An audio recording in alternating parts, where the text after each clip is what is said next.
আসসালামু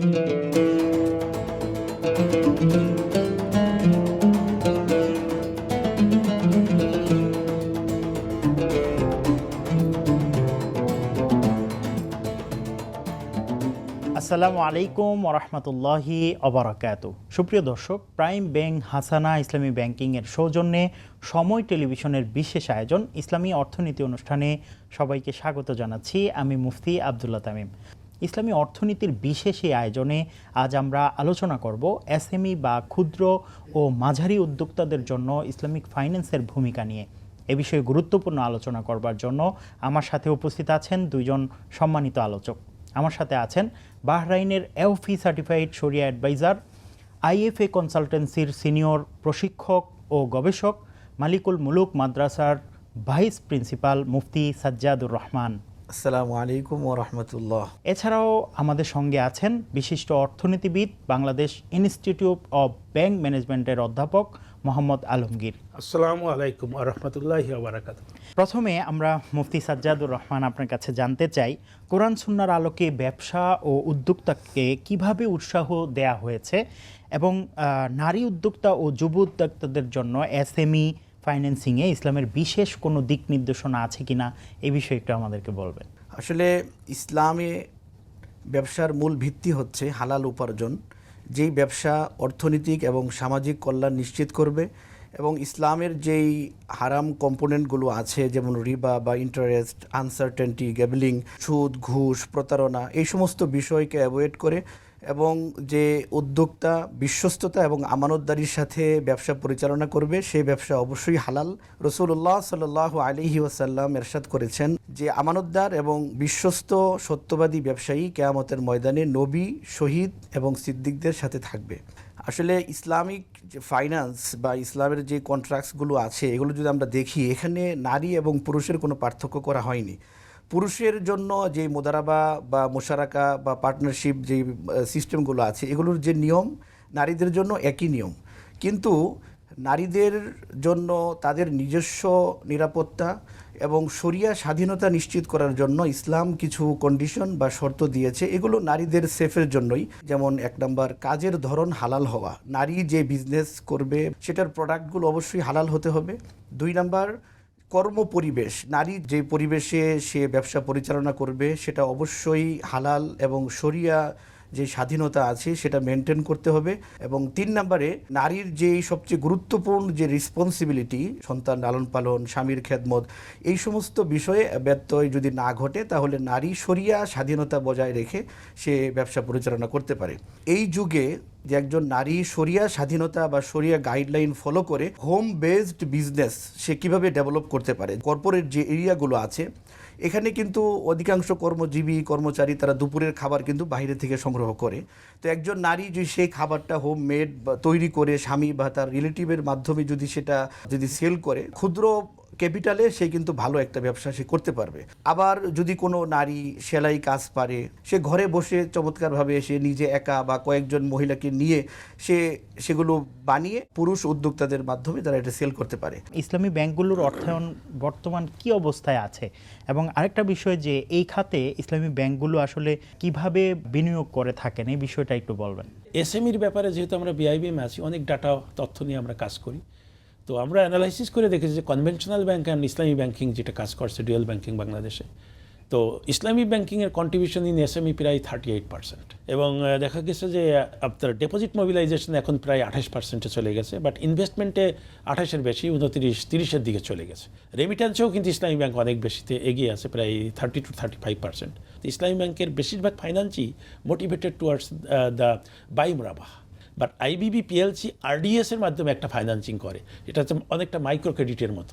স্পেশালি গ্রামীণ অর্থনীতিতে এই কন্ট্রিবিউশনটা করার ফলে গ্রামীণ অর্থনীতির মানুষের আত্মকর্মসংস্থানের সৃষ্টি হচ্ছে এবং আলটিমেটলি তো আমরা জানি এটা করলেই সাথে সাথে দারিদ্র্য দূরীকরণের অনেক ভূমিকা রাখবে বলে আমাদের বিশ্বাস। এসএমই অর্থায়নে রিবা, গারার, মাইসির থেকে বাঁচার ক্ষেত্রে ইসলাম কী ধরনের সতর্কতা দিয়ে থাকে? বিশেষ করে বর্তমানে যে আধুনিক অর্থনীতি, অর্থ ব্যবস্থা প্রচলিত আছে, এগুলোর বিকল্প আসলে কি হতে পারে বলে মনে করেন আপনি?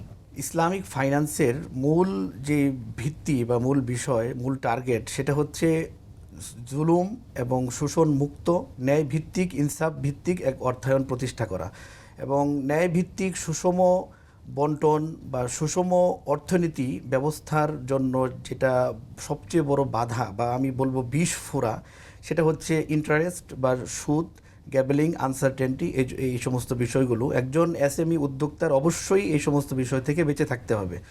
আমি যদি একটু উদাহরণ দিই, একজন কনভেনশনাল এসএমই উদ্যোক্তা তার যখন ক্যাপিটালের প্রয়োজন হবে, উদাহরণস্বরূপ 1 লক্ষ টাকা, সে কিন্তু কনভেনশনাল ব্যাংকে থেকে লোন নিয়ে সে তার যে ব্যবসা সেটা ইনক্রিজ করার চেষ্টা করবে।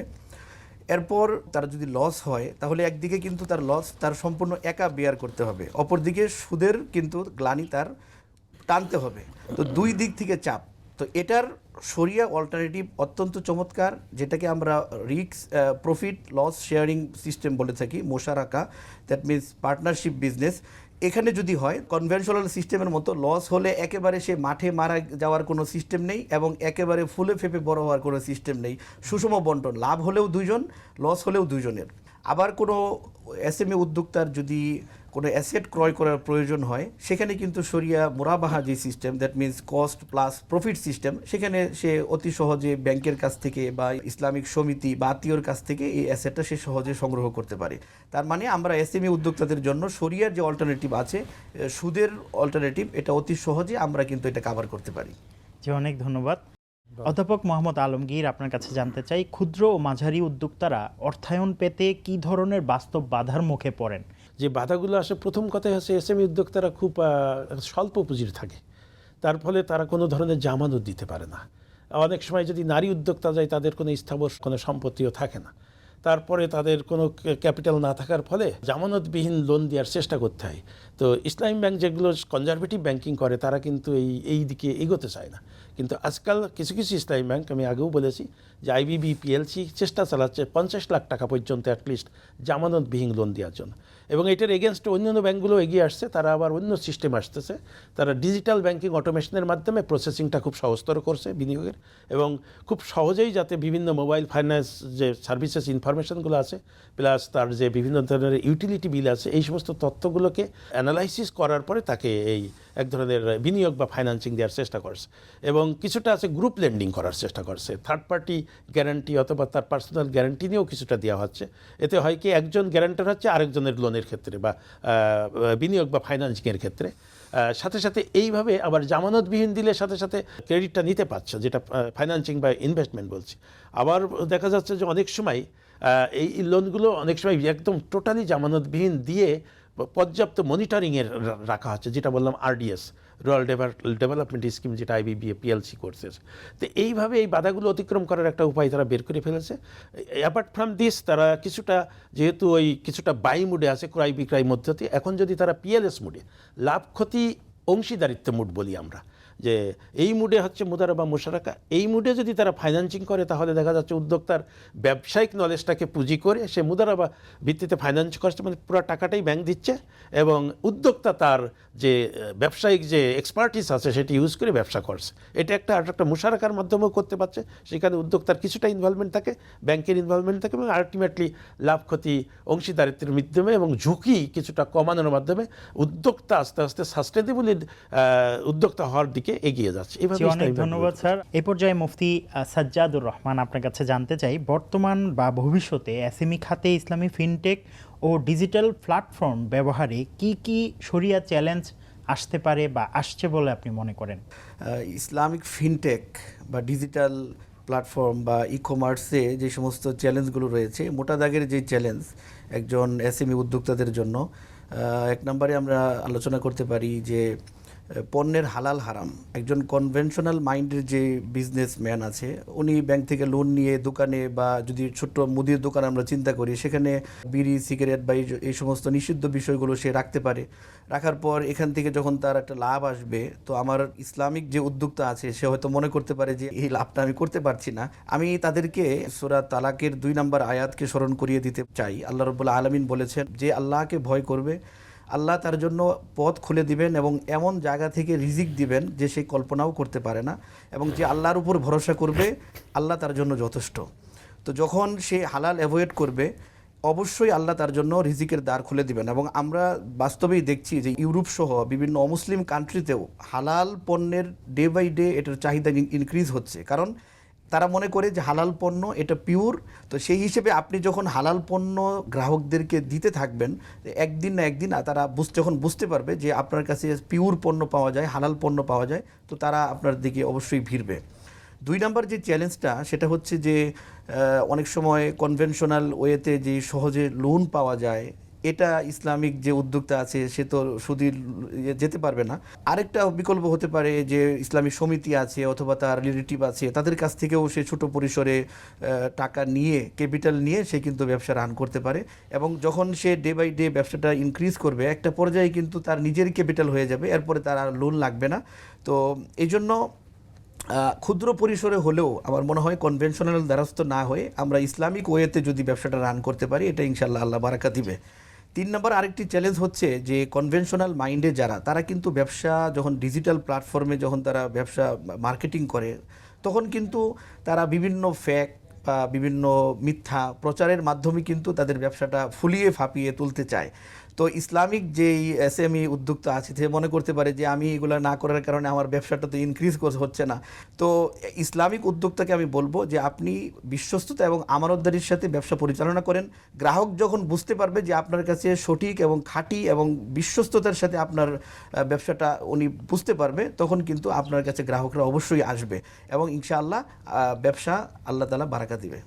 অধ্যাপক মোহাম্মদ আলমগীর, আপনার কাছে জানতে চাই, কর্মসংস্থান সৃষ্টি ও টেকসই অর্থনীতি প্রবৃদ্ধিতে এসএমই খাতে ইসলামী ফাইন্যান্স কতটা কার্যকর ভূমিকা পালন করছে বলে আপনি মনে করেন? এসএমই ফাইন্যান্সিংয়ে কিন্তু ইসলামী ব্যাংকের কন্ট্রিবিউশনটা আমাদের দেশ না, সারা পৃথিবীতেই অত্যন্ত প্রশংসনীয়। ইসলামী ব্যাংক আসলে সবসময় কি এনভায়রনমেন্ট ফ্রেন্ডলি ফাইন্যান্সিং করে, এবং ইসলামিক ফাইন্যান্সিংয়ের মাধ্যমে যে মোডগুলো আমি বলেছি, বাই মুরাবাহা, বাই মুআজ্জেল, বাই সালাম, বাই ইস্তিসনা, মুদারাবা, মুশারাকা, বিভিন্ন ফর্মের ইজারা যেটাকে বলা হচ্ছে HPSM, তো এগুলোর মাধ্যমে ফাইন্যান্সিংয়ের মাধ্যমে তৃণমূল পর্যায়ের লোকজনের কাঁচামাল এবং ইকুইপমেন্টসের ফাইন্যান্সিংটা হয়, যার ফলে নতুন নতুন তৃণমূল পর্যায়ে উদ্যোক্তার সৃষ্টি হয় এবং গ্রামীণ অর্থনীতিতে কন্ট্রিবিউট করে, যার ফলে এই যে আউটপুটটা আমাদের দেশের যেহেতু খুব সহজে তৈরি করা যায়, এটা কিন্তু এক্সপোর্টেবল এবং মিডল ইস্টে কিন্তু এটা প্রচুর ডিমান্ড আছে। গত কয়েকদিনের যুদ্ধে আমরা দেখতে পাচ্ছি যে বেশ কিছু ফ্লাইট ক্যান্সেল হওয়ার ফলে আমাদের এই এক্সপোর্টটা কিন্তু বাধাগ্রস্ত হয়েছে।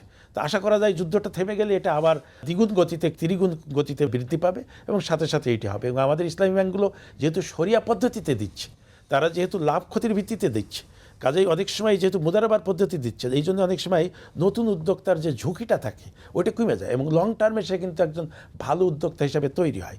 এবং এর ফলে হয়তো যেহেতু জলবায়ুর কার্বন ইমিশনকে কমায় দিচ্ছে, কার্বন ফ্রেন্ডলি ইনভেস্টমেন্ট করতে হয় ইসলামী ব্যাংকে অটোমেটিক্যালি, কারণ তাদের একটা বাধ্যবাধকতা আছে এমন জায়গায় ইনভেস্টমেন্ট করবেন যাতে মানুষ, ধর্ম অথবা সোসাইটি অথবা পরিবেশের কোনো ক্ষতি না হয়, যার ফলে এই কার্বন ইমিশনের এগেনস্টেই তারা ফাইন্যান্সিং করে এবং নতুন নতুন উদ্যোক্তা তৈরি হয়।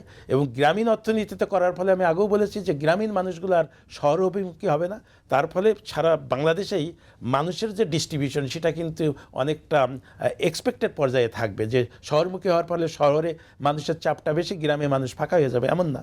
এই যদি ইসলামিক ফাইন্যান্স এটিকে মেনটেন করতে পারছে এবং আলটিমেটলি এর ফলে কী হচ্ছে, সাস্টেনেবল ফাইন্যান্স হচ্ছে। এবং আশার আলো দেখা দিয়েছে আমাদের ইসলামী ব্যাংক এবং ইভেন কনভেনশনাল ব্যাংকগুলোও তাদের নতুন নতুন ব্রাঞ্চ এবং উইন্ডো সৃষ্টির মাধ্যমে এটাকে এক্সপ্যান্ড করছে। কারণ আমাদের দেশের মানুষের ভিতরে যেভাবেই হোক এক ধরনের একটু বিশ্বাসের শক্তি চলে আসছে, কারণ তাদের কাছে বিভিন্ন ধরনের ডিজিটাল প্ল্যাটফর্মগুলো চলে আসছে, যে এই প্ল্যাটফর্মটা তৈরির ফলে এই বিনিয়োগের কাজটা কিন্তু খুব সহজ হচ্ছে।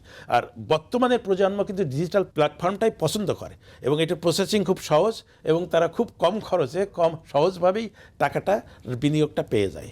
এটাই হচ্ছে ইসলামিক ব্যাংকিং অ্যান্ড ফাইন্যান্সের বিউটি।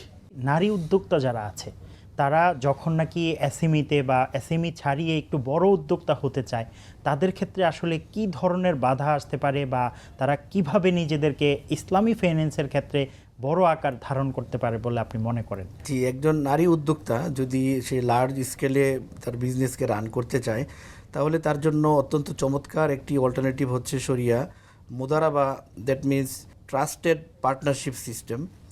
আমরা যদি দেখি হজরতে খাদিজা রাদিয়াল্লাহু তাআলা আনহা, উনি কিন্তু আমরা জানি ব্যবসায়ী ছিলেন, শুধু ব্যবসায়ী ছিলেন না, উনি কিন্তু ইন্টারন্যাশনালি ট্রেড পরিচালনা করতেন এবং এটা কিন্তু ছিল মোদারাবা সিস্টেমে, অর্থাৎ ওনার ক্যাপিটাল ছিল, উনি পুরুষ কর্মী নিয়োগ দিতেন, তারা ব্যবসা করত, এরপর সেটা কন্ডিশন অনুযায়ী সেটা ডিস্ট্রিবিউট হতো। তো একজন নারী উদ্যোক্তা ঘরে বসে তার ক্যাপিটালকে যদি কাজে লাগাতে চায় তাহলে তার জন্য মোদারাবা সিস্টেম এটা বেস্ট আইডিয়া। সে ঘরে বসে থাকবে, তার ব্যবসা চলবে বাহিরে এবং সে লাভবান হতে থাকবে। জি, অনেক অনেক ধন্যবাদ আপনাদেরকে সময় টেলিভিশনকে সময় দেওয়ার জন্যে। জি, আপনাকে অনেক ধন্যবাদ এবং সময় টেলিভিশনকেও ধন্যবাদ যে এই জাতীয় একটা প্রোগ্রাম কন্ট্যাক্ট করার জন্য। সুপ্রিয় দর্শক, এতক্ষণ পর্যন্ত আপনারা দেখছিলেন প্রাইম ব্যাংক হাসানা ইসলামী ব্যাংকিং নিবেদিত সময় টেলিভিশনের বিশেষ আয়োজন ইসলামী অর্থনীতি অনুষ্ঠান। আগামী অনুষ্ঠান দেখার আমন্ত্রণ জানিয়ে আজকের মতো বিদায় নিচ্ছি। সবাই ভালো থাকবেন, সুস্থ থাকবেন, সঙ্গেই থাকবেন সময়ের। আসসালামু আলাইকুম ওয়া রাহমাতুল্লাহি ওয়া বারাকাতুহু।